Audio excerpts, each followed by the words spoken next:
Hi, and welcome to week 4. In her book, Developing Women Leaders, a guide for men and women in organizations, Anne Marie Valero, she talked about 12, I think it was 10 to 12 practical steps that people can use to incorporate women into the work environment. And this week, we're talking about diversity and inclusion within organizations. And so, here are the ones that I thought ranked high with me.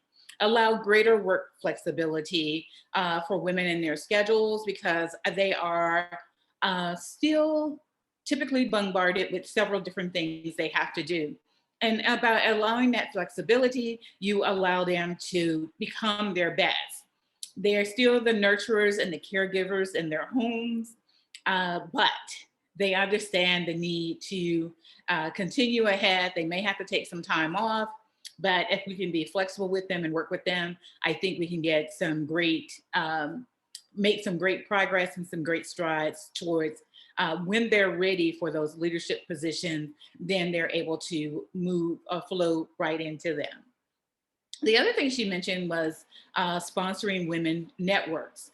And I so agree with this, these women networks, not just fluff in the networks, but more so sponsoring networks that are really engaging women and trying to help them be their best, where they come back from those networking meetings and they're talking about great things and you're seeing a difference in them by participating in those networks. The other thing they talked about was really providing external stretch assignments.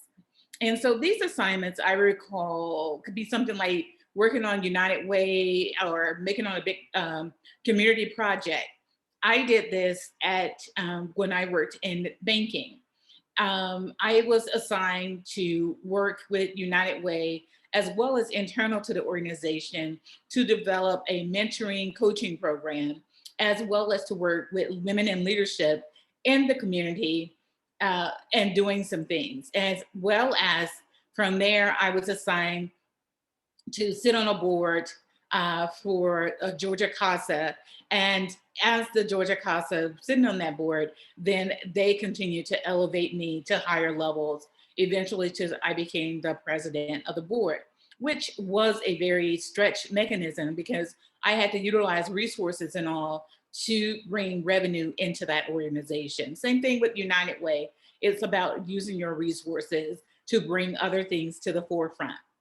And then she talked about dedicating a budget and resources to diversity. I agree with this, but as well as I was about to say, but as well as ensuring that the things that we're bringing to the community in diversity are things like training that is not cookie cutter training, but training that really gets to the crux of what's going on within the organization that could really help the organization to improve and better perform. Not things, a cookie cutter is, it may not be the thing that that organization or your organization needs at that time, but it may be something that the organization needs a little bit more of. Communicating the commitment to diversity. I had an opportunity this week to interview a remarkable lady, and we call her a badass. She's one of our badass women in leadership, and that was Miss Stephanie Stuckey. Miss Stuckey talked to us about how when she has those board meetings, she's just if everybody looks the same at the board meeting, she says, okay, or at some meeting where they're trying to hire a new vendor, she asks for a diversity of individuals to come to that table, not just one sex or one race or things of that nature, but she's incorporating and embracing diversity and asking the team to do the same. And that's very important. I've talked to other CEOs as well, and they are saying the same things that when it comes to diversity, they're making sure that they do their role and ensuring that diversity is represented at their table as well as in their boards. The next thing was measure performance on gender related issues. And so by measuring performance on gender related issues, you can see that from the CEO's perspectives that I just mentioned, that if you're really measuring and saying, okay, what was your hiring process like? How did you go about doing it? What did you look for? Are you making sure that you work with your HR representative to make sure that the best person was hired for the job? And or that we have that diversity at the table.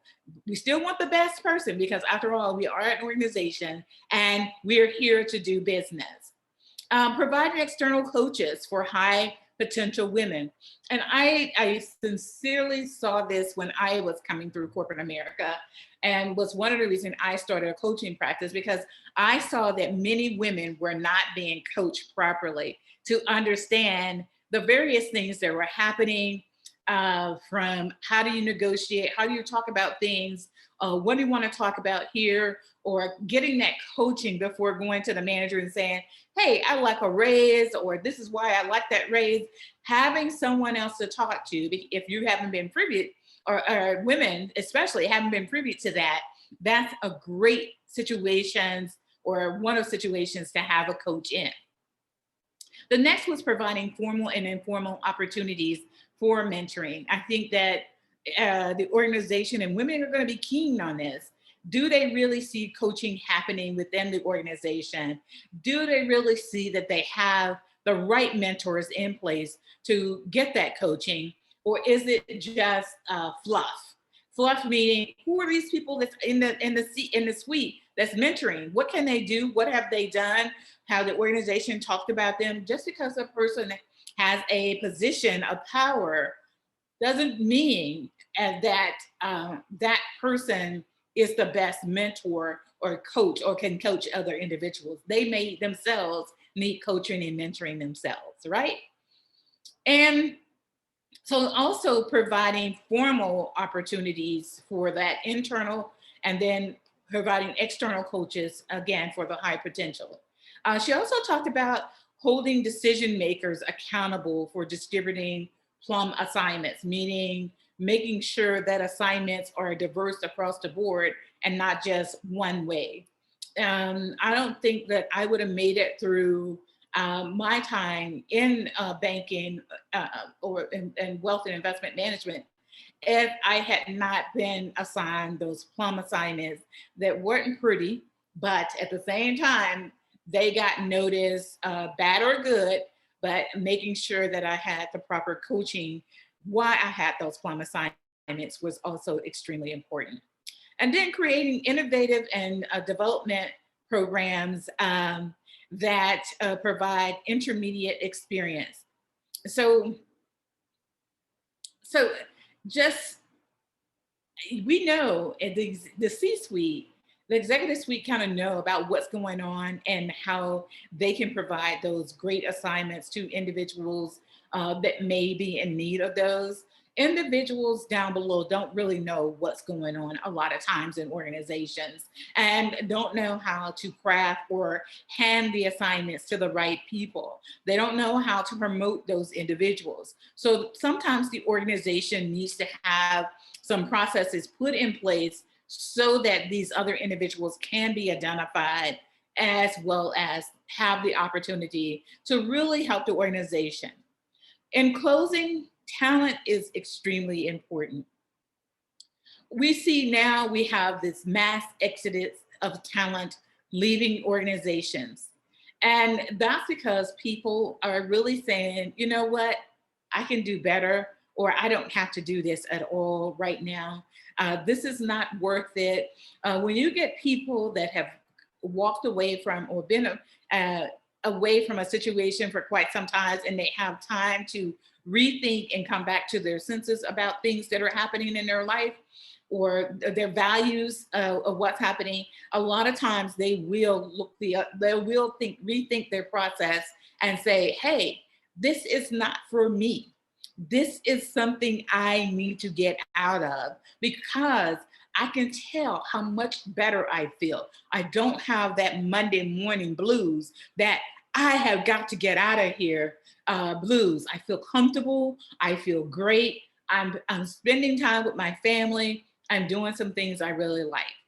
I remember when my accountant this year came to me and she says, Marilyn, I'm exiting part of the CPA business. And I'm going to spend time with my family, more time with my family. I'm going to educate them because I find that everything that's going on in the education system is not what I need it to be at this particular time. And I have the opportunity to help my kids as well as help other kids. And my husband and I have decided to do that. I was devastated that she was leaving, but I thoroughly understood why she was leaving and what she was doing. Now, this young lady had her own practice and was doing extremely well, and the family was doing extremely well. But she decided to take the road most traveled now by others and saying, no, I don't need all of that. What I need is to make sure that things are in place so that those behind me have the opportunity to do better. She can come back to her practice and do the things she needs to do. But at this particular time, that's working with her so that she'd have that greater flexibility. As a matter of fact, she would have never, I remember when she started to practice, she would not have started that practice at first if, and she left a big accounting firm practice, but she left because she needed more flexibility. And that flexibility was not available to her at that time. Work is different.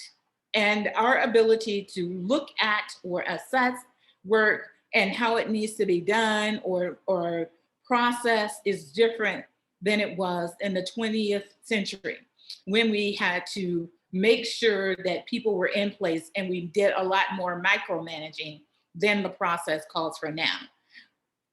People in certain types of positions do not require micromanagement.